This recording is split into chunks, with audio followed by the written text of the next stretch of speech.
Saya minta tolong bapak-bapak, ibu semua mundur. Kalau nggak berani mundur sendiri, saya ikut mundur. Pak Dedi, silakan. Ya, Pak Dedi. terima kasih kawan-kawan. Kita bangga sekali dengan hari ini karena apa? Sekali lagi terbukti apa yang diributkan orang selama ini, bahwa pemilu kita ini di bawah pemerintahan sebelumnya adalah pemilu paling brengsek dalam sejarah. Sah. Kenapa saya katakan begitu? 545 daerah pilkada. Oke? Total putusan itu menyangkut 310. Bukan berarti di luar 310 nggak ada masalah. 310 itu hampir 60% dari total pilkada kita. Hampir 60%. Gila itu. Saya nggak tahu kita punya hak nggak untuk duduk lagi di ruangan ini semua. Kalau kita punya budaya malu, saya kira wajar kita mundur semua. KPU, Bawaslu, Mendagri, Kapolri, gagal kita ini. DPR juga. Supaya adil. Nggak apa-apa, kalau perlu kita mundur berjamaah, saya siap. Supaya sebagai tanggung jawab kita terhadap bangsa ini loh. Hampir 60% pilkadanya bermasalah. Berarti yang tidak dipersoalkan itu hanya 235 daerah. Bukan berarti tidak ada masalah. Dari 235-37 itu kota kosong. Berarti hanya 198 daerah. 198 daerah itu bukan tidak bermasalah. Either pelanggarannya terlalu masif sehingga tidak bisa dibuktikan, atau orang udah capek. Sekarang rakyat disuruh bayar lagi 1 triliun. Buat kelalaian kita semua. Yang benar aja kita ini tanggung jawab kita di mana?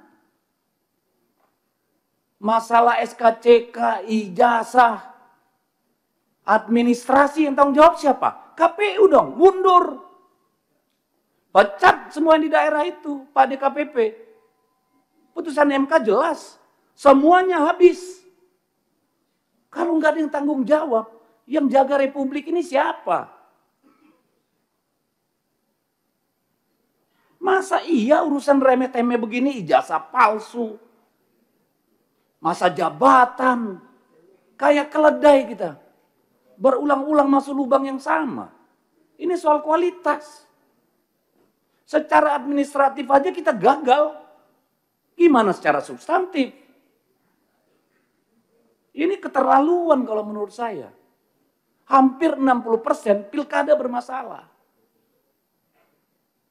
Rakyat disuruh bayar lagi. Kepala daerah suruh tarung lagi. Dari mana uangnya? Minjem, jual, gadai. Besok-besok korupsi semua Bapak Ibu. Yang salah siapa? Karena kita tidak melaksanakan tanggung jawab kita. Nanti kita teriak. Kepala daerah koruptor. Muaranya di sini. Ketidakmampuan kita menjaga pemilu yang jurdil. Bikin pelanggaran di mana-mana. Dan kita harus bayar itu semua. Enak banget. Apa yang mau kita sampaikan, Pak? Tidak adil kalau ini ditimpakan sama pemerintah daerah. Sudah anggaran dipangkas, suruh lagi dibiayai nih kelalaian kalian semua. Tidak akan ada gugatan kalau Gakumdu itu benar-benar kerja. Tidak akan ada yang masif kalau PJ-nya itu benar-benar punya marwah. Bawaslu-nya kerja benar. DKPP-nya kerja benar. Malu kita, Pak. Ini bukan cuma soal anggaran, ini soal peradaban. Ini bukan soal teknis. Buat apa kita pemilu?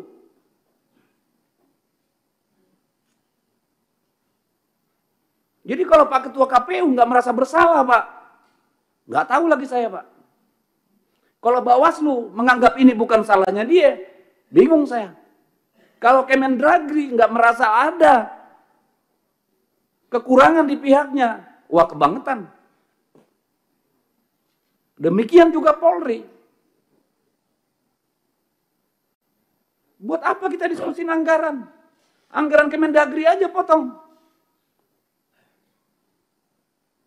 Masa disuruh daerah lagi potong?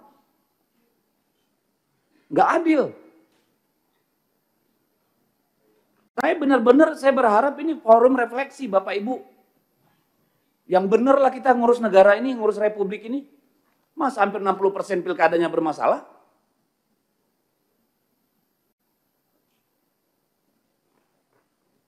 Kapan kita mau jujur, Pak? Saya tanya nih Pak Bawaslu, KPU, dan Pak Kementerian Dalam Negeri.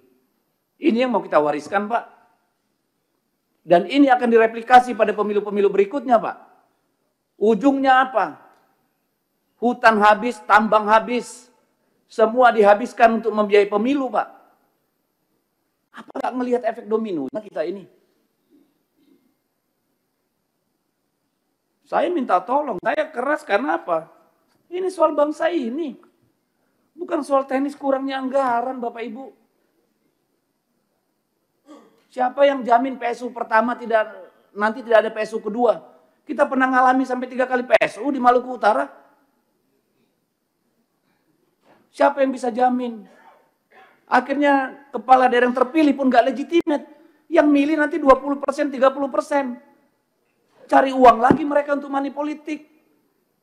Untuk sembako. Garbage in, garbage out. Sampah masuk, sampah keluar. Kalau mau kita mundur bareng-bareng, ayo mundur. Tanggung jawab sama negara ini. Kayak mana kita ini? Saya nggak merasa punya martabat jadi DPR kayak begini hasil pemilunya, Pak. Jujur aja, Pak. Ibu, saya nggak punya kemampuan untuk menerima ini. Begini yang kita hasilkan. Kita semua bagian dari persoalan.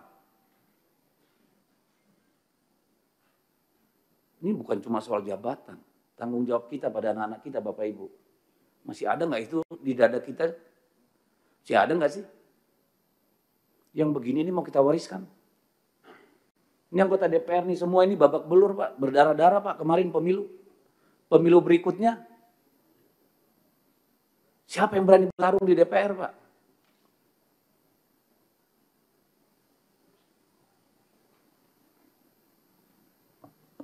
Saya habis kata, pimpinan. Ini menyedihkan. Kalau kita tidak melakukan koreksi pimpinan, besok-besok jadi anggota dewan tuh perlu 50-100 miliar pimpinan. Jadi kepala daerah butuh 200 miliar. Tolonglah.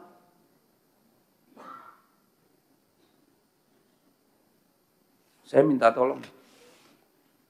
Saya minta tolong bapak-bapak, ibu semua mundur. Kalau nggak berani mundur sendiri, saya ikut mundur. Nggak benar begini.